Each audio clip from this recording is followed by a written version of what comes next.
Everyone and welcome back to my channel. मेरा नाम है शिखा चौधरी। मैं आपका स्वागत करती हूँ अपने इस चैनल जिसका नाम है फार्मकेशन।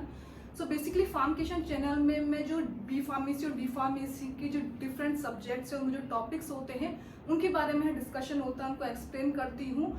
तो चलिए स्टार्ट करते हैं आज का टॉपिक। आज का टॉपिक बेसिकली मैं स्टार्ट कर रही हूँ syllabus of B pharmacy and D pharmacy की, स्पेशली फर्स्ट ईयर का syllabus for B pharmacy semester first का, क्योंकि एक सेमेस्टर सिस्टम है ये, और डी फार्मेसी में ईयर फर्स्ट का यानी फर्स्ट ईयर का ये ईयरली कोर्स है, इसलिए फर्स्ट ईयर का सिलेबस हम यहाँ डिस्कस करेंगे। सिलेबस कह सकते हो या फिर डिफरेंट जो सब्जेक्ट्स हैं जो आप पढ़ेंगे फर्स्ट ईयर में, उनके बारे में आज की इस वीडियो में हम बात करेंगे।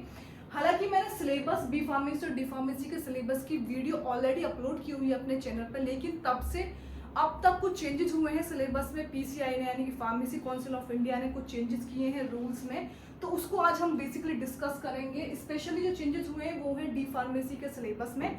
तो कंप्लीट सिलेबस को तो इस वीडियो में आज हम कवर नहीं करेंगे, लेकिन जितने भी टॉपिक्स हैं, जितने भी सब्जेक्ट हैं जो आप पढ़ोगे बी फार्मेसी फर्स्ट सेमेस्टर में and D pharmacy first year में, वो आज की इस वीडियो में हम डिस्कस करेंगे। तो चलिए स्टार्ट करते हैं।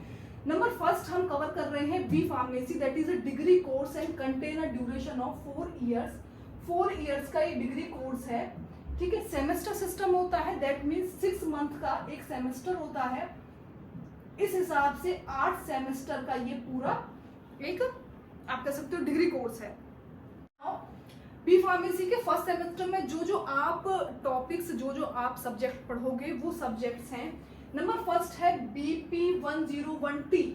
BP101T, here T indicates the theory subject, that means it is a theory subject।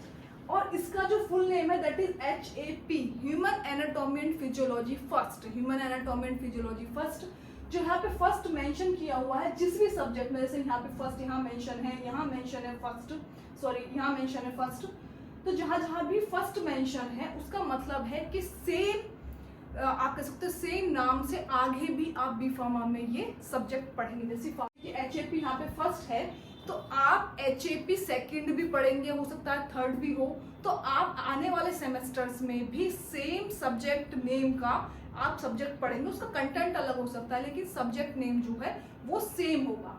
अब फार्मास्यूटिक्स के साथ भी यही है। तो जिनके साथ फर्स्ट मेंशन नहीं है दैट मीन्स वो सब्जेक्ट आप सिर्फ इसी सेमेस्टर में पढ़ने वाले हैं। जैसे कि इस नाम के आगे फर्स्ट मेंशन नहीं है, फार्मास्यूटिकल इनऑर्गेनिक केमिस्ट्री के आगे फर्स्ट मेंशन नहीं है, तो ये सिर्फ इसी सेमेस्टर में आप पढ़ेंगे। आगे आने वाले जो बाकी 7 सेमेस्टर जो बचे हैं उनमें ये सब्जेक्ट नहीं आने वाला है। चलिए स्टार्ट करते हैं BP101T से, that is human anatomy and physiology. जो 12th करके बच्चे अभी आ रहे हैं ह्यूमन एनाटॉमी एंड फिजियोलॉजी, उनको नाम सुन के लग सकता है कि डिफरेंट सब्जेक्ट है, लेकिन बेसिकली इसमें हम पढ़ रहे हैं different kind of system that are present in human body, जैसे कि रेस्पिरेटरी सिस्टम है, एंडोक्राइन सिस्टम है। आप बेसिकली जनरल अभी तो आप बेसिक नॉलेज ही इसमें पढ़ोगे, जैसे कि कितनी बोन्स होती हैं बॉडी में, कौन कौन से क्या नाम होते हैं उन बोन्स के, और क्या ब्लड क्या होता है, या फिर आप कह सकते हो टिश्यू क्या होते हैं, सेल क्या होते हैं, जो आपने 12th NCERT में पढ़ा होगा उसी को हल्का सा आप कह सकते हो हल्का सा एनलार्ज करके यहाँ पे पढ़ाया जाएगा ह्यूमन एनाटॉमी एंड फिजियोलॉजी में। अब सेकंड की अगर हम बात करें BP102T, BP102T that mean pharmaceutical analysis theory. T indicates this is a theory subject. Pharmaceutical analysis theory में आप पढ़ोगे टाइट्रेशंस आप पढ़ोगे, आपने 12th में की हो या नहीं की हो प्रैक्टिकल में। टाइट्रेशंस आप पढ़ोगे, एरर्स आप पढ़ोगे, कौन कौन से एरर्स हो सकते हैं। ये इसका एक डिफरेंट पूरा 5 यूनिट का सिलेबस होता है। अच्छा रिमेंबर दैट हर एक सब्जेक्ट में 5 यूनिट होती हैं as per PCI syllabus, but some of the universities, some of the deemed universities उन्होंने 6 यूनिट भी ऐड की है, so that you can gain more knowledge in the semester in the degree course. हर एक ऐसा नहीं फर्स्ट सेमेस्टर में उन्होंने 6 यूनिट ऐड की है, बाकी सेमेस्टर्स में भी उन्होंने 6 यूनिट ऐड की है, लेकिन एज पर PCI यहाँ पे 5 यूनिट मेंशन है। अच्छा जो ये सिलेबस है जो कि PCI की वेबसाइट पर आपको इजीली अवेलेबल होगा, उसका लिंक मैं प्रोवाइड करा दूँ डिस्क्रिप्शन बॉक्स में, आप चाहें तो वहाँ से भी देख सकते हैं। अदरवाइज जब आप एडमिशन लेते हैं तो बहुत सारी यूनिवर्सिटीज़ प्रोवाइड करा रही हैं, कॉलेज प्रोवाइड करा रहे हैं, उनसे आप मांगेंगे तो आपको वो सिलेबस की कॉपी मिल जाएगी या फिर वो फॉरवर्ड कर देंगे, लेकिन मैं भी मेंशन कर दूंगी, आप वहाँ से चेकआउट कर सकते हैं। सिर्फ फार्मास्यूटिकल एनालिसिस सेकंड सब्जेक्ट है। Now BP103T, BP103T that is pharmaceutics first. Pharmaceutics में बेसिकली आप पढ़ने वाले हैं different kind of doses form. अब डोजेस फॉर्म जैसे कि टैबलेट के बारे में पढ़ेंगे, कैप्सूल के बारे में पढ़ेंगे। अभी सिर्फ यहाँ पे जर्नल आपको बेसिक नॉलेज मिलेगी, ये नहीं कि आप बहुत ज़्यादा उसकी मैन्युफैक्चरिंग या उसमें इक्विपमेंट कौन से यूज होते हैं टैबलेट मैन्युफैक्चरिंग में वो आप पढ़ने वाले नहीं।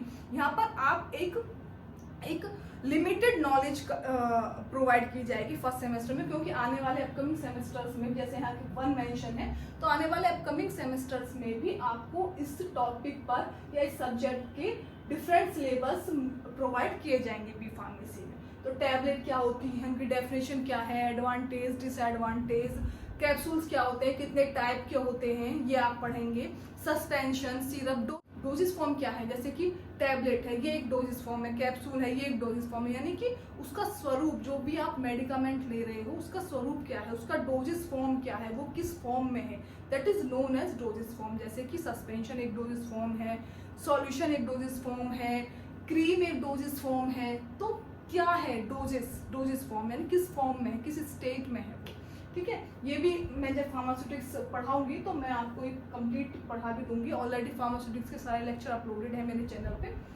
अब आता है BP104T that is pharmaceutical inorganic chemistry. आपने हिंदी मीडियम वालों ने अकार्बनिक, कार्बनिक 12th में पढ़ी होगी, और जो CBSE या इंग्लिश मीडियम से है उन्होंने भी पढ़ी होगी ऑर्गेनिक और इनऑर्गेनिक केमिस्ट्री। तो फार्मास्यूटिकल इनऑर्गेनिक केमिस्ट्री में डिफरेंट टाइप ऑफ फॉर्मुलेशंस, जैसे कि हम पढ़ेंगे पेस्ट के बारे में, जिंक ऑक्साइड, मतलब डिफरेंट कंपोनेंट्स के बारे में जो कि हमारी फॉर्मुलेशंस बनाने में यूज होते हैं लेकिन वो इनऑर्गेनिक हैं, उनके बारे में यहाँ पे बताया जाएगा। तो ये भी अपने आप में कंप्लीट सिलेबस है, इसमें भी 5 यूनिट या 6 यूनिट है। अब हम बात करेंगे BP105T that is communication skills. As we all know कि डिफरेंट एरिया से डिफरेंट बैकग्राउंड से बच्चे आते हैं। कोई हिंदी मीडियम पढ़ा हुआ है, कोई इंग्लिश मीडियम में पढ़ा हुआ है, कोई हिंदी मीडियम में पढ़ा हुआ है, वो भी बिल्कुल हिंदी मीडियम। मतलब बेसिकली आपका कम्युनिकेशन स्किल्स, आपका वे ऑफ टॉकिंग कहीं हद तक मैटर करता है कि एनवायरनमेंट क्या है आसपास, ठीक है। बहुत सारे हिंदी मीडियम वाले बच्चे भी अच्छा उनका कम्युनिकेशन स्किल होता है, अच्छा कॉन्फिडेंस होता है, अच्छा वो बोल पाते हैं, लेकिन जो नहीं बोल पाते हैं या उनका कम्युनिकेशन स्किल नहीं है, बिकॉज सारा सिलेबस जो है वो इंग्लिश में होने वाला है, तो आपको बहुत ज़्यादा ज़रूरी हो जाता है कि आपको बेसिक इंग्लिश तो आनी ही चाहिए, सो दैट आप एक्सप्रेस कर पाएँ अपनी नॉलेज को भी, और जो सामने वाला टीचर बोल रहा है उसकी नॉलेज को भी आप गेन कर पाएँ। उसको ध्यान में रखते हुए यहाँ पे एक सब्जेक्ट ऐड किया गया that is communication skills that will help to improve your communication skill. Basic जो इंग्लिश होती है जिससे आप इजीली लेक्चर्स को समझ सकते हैं या फिर आप जो कहना चाहते हैं उसको इजीली सामने वाले को समझा सकते हैं,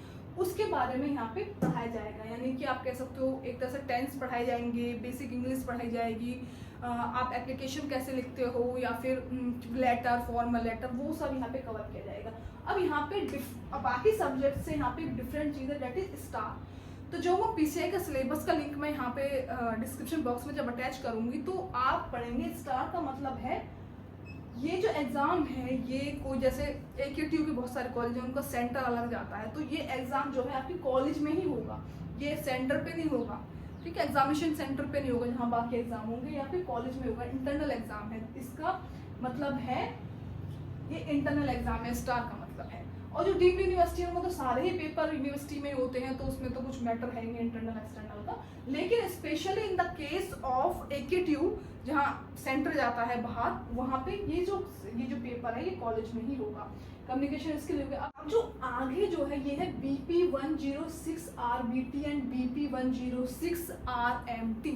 मैंने जो पुरानी वीडियो अपलोड की थी सिलेबस के ऊपर, तो इतनी सारी क्वेरी, इतने सारे क्वेश्चन थे बच्चों के कि ये बायो मैथ का क्या झंझट है। तो इसको बहुत ही कामली आप अंडरस्टैंड कीजिए कि हिंदी मीडियम जो बच्चे हैं, जो यूपी बोर्ड से हैं, वो या तो PCB लेते हैं या PCM लेते हैं। PCB दैट मीन्स PCB यानी कि फिजिक्स, केमिस्ट्री और बायो, ठीक है। अब है PCM that is physics, chemistry and maths, ठीक है। दो ही ऑप्शन होते हैं। साइंस साइड अगर आप ले रहे हैं तो साइंस स्ट्रीम ले रहे हैं तो 2 ऑप्शन है। अब जो बच्चों ने 12th में बायो पढ़ी है, जिन बच्चों ने 12th में बायो पढ़ी है या 12th में बायो सब्जेक्ट लिया था, तो बायो तो वो पढ़ चुके हैं, उनको जरूरत नहीं है अब बी फार्मेसी में बायो पढ़ने की, तो वो बच्चे क्या करेंगे, वो मैथ ऑप्ट आउट करेंगे, रेमेडियल मैथमेटिक्स। अब जो बच्चों ने मैथ्स पढ़ा है 12th में, वो यहाँ पर एक सेमेस्टर के लिए बायो पढ़ेंगे।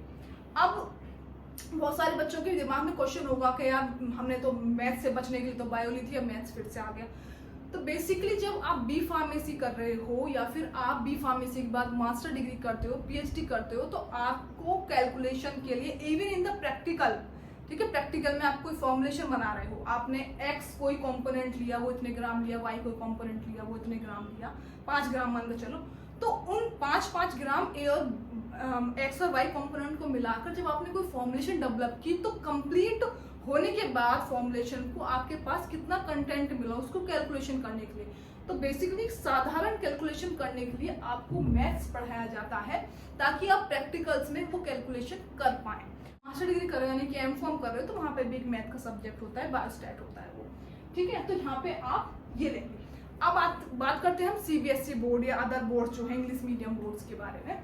तो आज उसमें क्या हो रहा है कि बच्चे बायो और मैथ्स दोनों पढ़ते हैं, 12th में बायो और मैथ उनके पास दोनों होता है, तो उसको आप कैसे कैलकुलेट आउट करोगे, उसको आप कैलकुलेट आउट करोगे कि जब आपने एडमिशन लिया, मान के चलो आपके बायो में है 70 नंबर, 70 मार्क्स हैं, मैथ्स में है आपके 78, ज्यादा किस में है, मैथ्स में, तो आपने क्या काम किया कि मैथ्स के लिए, फिजिक्स केमिस्ट्री तो है ही, फिजिक्स केमिस्ट्री मैथ आपने कर लिया क्योंकि भाई मैथ्स में ज्यादा नंबर है इसलिए मैं मैथ ऑप्ट आउट कर रहा हूँ, या आपकी मर्जी है, अगर आपके बायो को मिलाकर भी इतने मार्क्स बैठ रहे हैं कि आप एडमिशन ले सकते हो बी फार्मेसी में, तो उसके लिए भी आप, जो भी आपकी मर्जी है, ठीक है। अब मैथ्स आपने ऑप्ट आउट किया यानी कि पीसीएम हो गया, तो आपको सिंपल है बायो पढ़ना है, ये यानी कि 12th में जो आपके पास सब्जेक्ट था मैथ और बायो में से उसके अपोजिट आपको दिया जाएगा, और ये फर्स्ट ईयर में ही क्लासिफिकेशन हो जाता है बच्चों का, उसके अकॉर्डिंग ही आप एग्जामिनेशन फॉर्म भरते हो, और बहुत ही ध्यान से एग्जामिनेशन फॉर्म का ये ध्यान रखना है कि आपने क्या सब्जेक्ट पढ़ा, आप क्या भर रहे हो एग्जामिनेशन फॉर्म में, वो आपको ध्यान करना है, ये चीजें क्लियर होनी चाहिए। तो ये तो बात होगी सभी थ्योरी सब्जेक्ट की। अब यहाँ पर भी रिमेडियल मैथ और रिमेडियल बायो पर भी ये स्टार लगा हुआ है टी के ऊपर, दैट मीन्स इसका इंटरनल ही पेपर होगा, यानी कि एग्जामिनेशन सेंटर में पेपर नहीं होगा in the case of AKTU जिनकी भी यूनिवर्सिटी है उनके केस में, और डीम्ड यूनिवर्सिटी के तो सारे ही यूनिवर्सिटी में होते हैं, तो इंटरनल एग्जामिनेशन होगा, ठीक है। अब रेमेडियल, अब ये हो गई सारे ही थ्योरी सब्जेक्ट्स की बात, थ्योरी। अब है प्रैक्टिकल, अब BP101T, तो ये BP107P ये HAP का प्रैक्टिकल है, HAP फर्स्ट। P इंडिकेट, जैसे कि T इंडिकेट कर रहा है थ्योरी को, तो यहाँ पर P इंडिकेट कर रहा है आपके प्रैक्टिकल को। फिर बात करें BP108P, BP108P is the practical of pharmaceutical analysis, pharmaceutical analysis का ये प्रैक्टिकल है। तो जो भी आपको चीजें थ्योरी में पढ़ाई जा रही हैं वो करते हैं कि भाई हम लैब में भी उनको एक बार हम प्रैक्टिकली सीख लें, वो यहाँ पे कोशिश की जाती है, तो ये है प्रैक्टिकल सब्जेक्ट। अब हम बात करें अगर फार्मास्यूटिक्स यानी कि BP109P, तो ये है फार्मास्यूटिक्स का प्रैक्टिकल सब्जेक्ट, ठीक है, फार्मास्यूटिक्स फर्स्ट, ठीक है। P इंडिकेट करता है प्रैक्टिकल सब्जेक्ट, तो टैबलेट के बारे में आप पढ़ रहे हो, टैबलेट की डेफिनेशन क्या है, टैबलेट के एडवांटेज डिसएडवांटेज, तो भाई अब टैबलेट या सस्पेंशन या क्रीम आप फॉर्मुलेट भी तो करोगे ना, तो वो बेसिकली आपको लैब्स में कराया जाएगा। अब है BP110P, तो सिंपल क्या बचा हमारे पास अभी, फार्मास्यूटिकल इनऑर्गेनिक केमिस्ट्री, तो ये है इनऑर्गेनिक केमिस्ट्री का प्रैक्टिकल, इनऑर्गेनिक केमिस्ट्री का टाइट्रेशन आपको कराई जाएगी, ठीक है। तो ये कंप्लीट जो हो गया, ये हो गया आपके प्रैक्टिकल सब्जेक्ट, ठीक है। अब प्रैक्टिकल सब्जेक्ट एक बचता ये आपका है कम्युनिकेशन स्किल का प्रैक्टिकल सब्जेक्ट, BP11P, ये है कम्युनिकेशन स्किल का प्रैक्टिकल सब्जेक्ट। कम्युनिकेशन स्किल में प्रैक्टिकल सब्जेक्ट आपको कोई असाइनमेंट दे दिया जाएगा, या फिर जो प्रैक्टिकल्स हैं, या फिर जो भी आपने वहाँ पे इंग्लिश सीखी है उसके ऊपर कोई असाइनमेंट होगा, आपको लेटर लिखने के लिए दिया जाएगा, एक फाइल कंप्लीट बनती है। अब है BP 112 RBP। मैथ्स का तो कोई प्रैक्टिकल होता नहीं, लेकिन बायोलॉजी का प्रैक्टिकल होता है। तो जिन्होंने 12th में मैथ्स लिया था और बी फार्म फर्स्ट सेमेस्टर में उन्होंने बायो ली है, तो उनको एक एक्स्ट्रा सब्जेक्ट देना होगा जो कि होगा बायोलॉजी का प्रैक्टिकल। ये भी स्टार लगा हुआ है, तो ये सब इंटरनल होंगे, जहां जहां भी स्टार लगा हुआ है सब ये इंटरनल पेपर होंगे। तो इस तरीके से ये फर्स्ट सेमेस्टर के सारे सब्जेक्ट हैं। इनमें 5 या 6 यूनिट्स हैं, 5 तो है ही हैं एनी हाउ, लेकिन डीम्ड यूनिवर्सिटीज ने नई जो एजुकेशन पॉलिसी के अकॉर्डिंग 6 यूनिट भी ऐड की है, तो वो भी यहाँ पे मेंशन है। अब आप जो देखोगे जब पीसीआई के सिलेबस है, पीसीआई की वेबसाइट पे जाके आप सिलेबस ओपन करोगे तो वहाँ पे एग्जामिनेशन स्कीम भी दी हुई होती है, सारी चीजें वहाँ पे मेंशन है, तो आप उसको एक बार गो थ्रू हो लीजिए। अगर आपको नहीं समझ में आ रहा है तो you can comment down below, मैं आपको वो भी एक्सप्लेन कर दूंगी। चलिए moving to D pharmacy syllabus. D pharmacy syllabus में क्या है, ये एक ईयरली प्रोग्राम है, ईयरली कोर्स है, 2 इयर्स का होता है, ठीक है, 2 इयर्स का होता है। इसमें ऐसा नहीं है मैथ बायो वाला, इसमें है नहीं कि मैथ लिया है तो बायो पढ़नी पड़ेगी, बायो लिया है तो मैथ पढ़ना पड़ेगा, इसमें ऐसा कुछ नहीं है। डी फार्मेसी कर रहे हैं, डिप्लोमा इन फार्मेसी आप करना चाह रहे हैं, तो पीसीबी या पीसीएम किसी से भी आप कर सकते हैं, और पीसीएम किसी से भी आप कर सकते हैं। अब इसमें आते हैं सब्जेक्ट नंबर फर्स्ट है ER, यहाँ पे BP से स्टार्ट होते हैं, ये स्टार्ट होते हैं ER 2011T, that is pharmaceutics first, ठीक है, फार्मास्यूटिक्स सॉरी फर्स्ट में T, pharmaceutics T, first mention नहीं, दैट मींस फार्मास्यूटिक्स का एक ही सब्जेक्ट होगा। मोस्ट सिमिलर जो सेम सिलेबस होता है फार्मास्यूटिक्स का, बी फार्मा फर्स्ट सेमेस्टर का और डी फार्मा फर्स्ट ईयर का। अब है ER 2012T, that is pharmaceutical chemistry theory. Pharmaceutical chemistry cover करती है इनऑर्गेनिक एंड ऑर्गेनिक दोनों चीजों को कवर करती है। अब है ER 2013T, that is pharmacognosy. इसमें ये एक नया सब्जेक्ट है जो कि बी फार्मेसी में आप सेकंड ईयर में पढ़ोगे, यहाँ पे आप डी फार्मेसी फर्स्ट ईयर में ये सब्जेक्ट मेंशन किया हुआ है जिसका नाम है फार्माकोग्नोसी फर्स्ट। तो फार्माकोग्नोसी का अगर हम एक्सप्लेन करना चाहें तो जितने भी ड्रग हैं, जितने भी एक्टिव मॉलिक्यूल्स हैं, जितनी भी आप कह सकते हो चीजें हैं जो हम कंज्यूम कर रहे हैं, वो कहीं ना कहीं या फिर एक बेसिक जो सोर्स है मेडिकामेंट का पुराने टाइम से चला आ रहा है, वो है प्लांट बेस्ड, एनिमल बेस्ड। कुछ प्लांट से हमको मेडिसिन मिलती हैं, कुछ एनिमल से हमको मेडिसिन मिलती हैं, कुछ नेचर से हमको, जैसे रॉक है, कहीं से भी हमको मेडिसिन मिलती हैं। तो जो जो मेडिसिन हमको प्लांट से मिल रही है, एनिमल से मिल रही हैं, नेचुरल सोर्सेज से बेसिकली जो हमको मेडिकामेंट्स प्रोवाइड हो, उनके बारे में हम पढ़ेंगे। अब ये नहीं है कि सपोज करो नीम है, नीम की पत्ती तोड़ी के इसमें भाई मेडिकामेंट है, इसको पीसो, इसका चूर्ण बनाओ और गोली बना दो, टैबलेट बना दो, ये नहीं है। हम बेसिकली स्टडी करेंगे कि इसमें एक्टिव इंग्रेडिएंट कौन सा है। एक्टिव इंग्रेडिएंट यानी कि मान के चलो हमारे सर में दर्द हो रहा है तो हमने एक टैबलेट ली, अब उस टैबलेट में जो चीज उस सर दर्द को बंद कर रही है, उस पेन को खत्म कर रही है, that is known as active ingredient. बाकी सारी चीजें क्या है, उसके ऊपर लाल रंग की है वो, तो वो कलर है, वो हमारे पेन को थोड़ा ठीक कर दो, वो तो अच्छा दिखाने के लिए कलर किया गया टैबलेट को। और अब हमको 1 mg की रिक्वायरमेंट है, 1 mg में हमारा सर दर्द बंद हो जाएगा। एक्टिव इंग्रेडिएंट 1 mg API की रिक्वायरमेंट है, active ingredient, active pharmaceutical ingredient. लेकिन टैबलेट काफी बड़ी है, तो बाकी जो चीजें हैं वो है इनएक्टिव इंग्रेडिएंट, ठीक है, यानी कि वो सिर्फ उस टैबलेट को स्ट्रक्चर देने के लिए, शेप देने के लिए, अच्छे से पंच हो जाए उसके लिए उसमें ऐड किए गए, बाकी उनका कोई रोल नहीं है। तो ये तो खैर बात की बातें हैं, जब हम आगे पढ़ेंगे जब मैं आपको बताऊंगी। तो फार्माकोग्नोसी बेसिकली प्लांट से, नेचुरल सोर्सेज से जो मेडिसिन मिलती हैं उसमें कौन सा एक्टिव इंग्रेडिएंट है, इनएक्टिव क्या है, कौन सी काम की चीज़ है, कौन से हमारे काम की चीज़ नहीं है, उनके बारे में जो पढ़ाई होगी वो यहाँ पर की जाएगी। इस सब्जेक्ट में आप कवर करोगे, कहाँ मिलते हैं, कौन से मौसम में ये उगाए जाते हैं, क्या, ये सारी चीज़ें आप इसमें पढ़ने वाले हो। Human anatomy and physiology theory, same syllabus है दोनों का लगभग, बी फार्मेसी फर्स्ट सेमेस्टर के HAP का भी और डी फार्मा फर्स्ट ईयर के HAP का भी। अब है ER 2015T, that is social pharmacy theory. एक नया सब्जेक्ट है जो कि आपके बी फार्मा में है, लेकिन वो आपको है 7th सेमेस्टर में जाके सोशल फार्मेसी सब्जेक्ट। तो यहाँ पे फर्स्ट ईयर में सोशल फार्मेसी में आप बेसिकली पढ़ने वाले हो, इसमें है WHO guidelines, WHO world health organisation की गाइडलाइन क्या क्या है, कौन कौन से प्रिवेंटिव ट्रीटमेंट हमको लेने चाहिए ताकि हम डिजीज से बच पाएँ।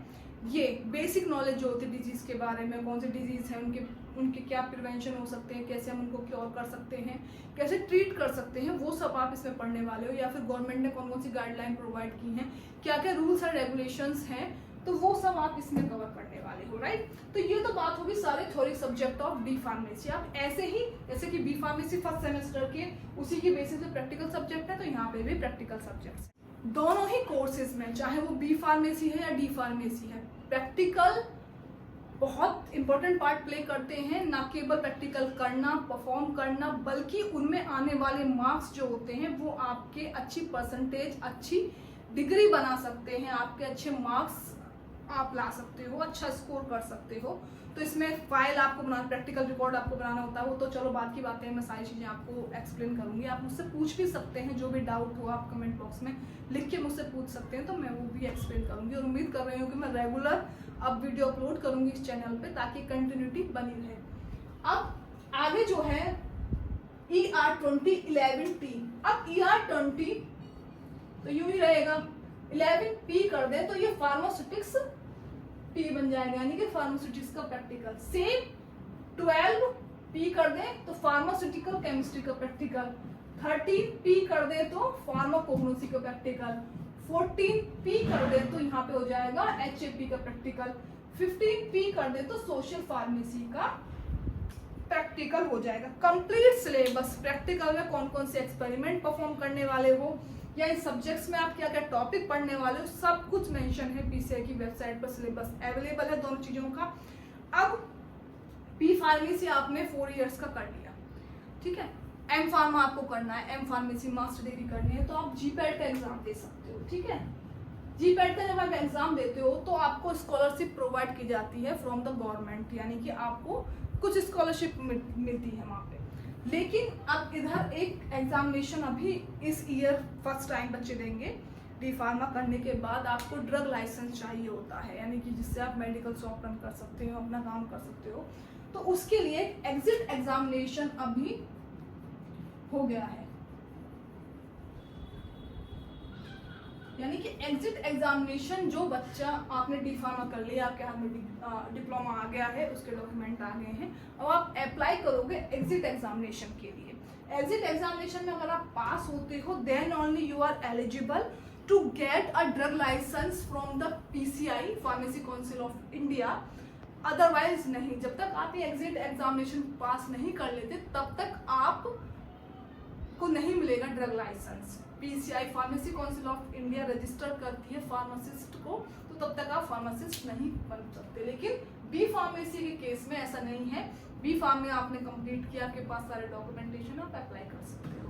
तो ये दोनों में डिफरेंस है। इस बार यानी कि 2024 में जो बच्चे पास आउट हुए हैं वो फर्स्ट टाइम एग्जाम देंगे। तो अभी हम ये भी नहीं कह सकते हैं कि पेपर पैटर्न कैसा होगा। सिलेबस ऑलरेडी मेंशन कर दिया है PCI ने ऑलरेडी वेबसाइट पर कि क्या क्या सिलेबस आप वो लोग देंगे, किस किस टॉपिक में से क्वेश्चन देंगे। लेकिन पैटर्न क्या होगा, कौन सा पार्ट ज़्यादा आएगा, कौन सा आप सब्जेक्ट का कितना परसेंटेज आएगा उसमें, ये अभी मेंशन नहीं किया गया है। तो देखते हैं फर्स्ट एग्जाम कैसा होता है, कब होता है, तब हम इसके बारे में डिस्कस कर सकते हैं। सिलेबस आप चाहें तो मैं डिस्कस कर सकती हूँ कि क्या क्या सिलेबस PCI ने मेंशन किया है फॉर द एग्जिट एग्जामिनेशन। तो फिलहाल के लिए ये एक आप कह सकते हो थोड़ा सा ओवरव्यू था, जो बच्चे अभी एडमिशन ले रहे हैं, लेने वाले हैं, ले चुके हैं और अभी उनकी क्लासेस स्टार्ट नहीं हुई हैं। तो एक जनरल ओवरव्यू था ताकि बच्चे देख पाए कि हम क्या क्या टॉपिक्स पढ़ेंगे, क्या क्या सब्जेक्ट्स पढ़ेंगे। Regular classes in the both courses even it is D pharmacy और बी फार्मेसी बहुत ज़रूरी है अगर आपको अच्छा स्कोर करना है। दोनों ही आप कह सकते हो प्रोग्राम्स में, डी फार्मेसी और बी फार्मेसी में, और अच्छा नॉलेज आपको गेन करना है तो रेगुलर क्लासेस आप कीजिए। एज पर PCI भी 75% अटेंडेंस का क्राइटेरिया है। 75% अटेंडेंस अगर आप मेंटेन नहीं करते हो तो you are not eligible to sit in the examination, to appear in the examination, आप एलिजिबल नहीं हो। तो ये कुछ बेसिक चीज़ें हैं। अगर और रूल और रेगुलेशंस एज पर पी से आपको जानने हैं तो you can comment down below, मैं उनके बारे में डिस्कस कर लूँगी। So this is it for today's video. Hope you like this video, and if you do, then don't forget to like, comment, share and subscribe to my YouTube channel, that is Farmcation. Thank you very much. Thank you for watching it.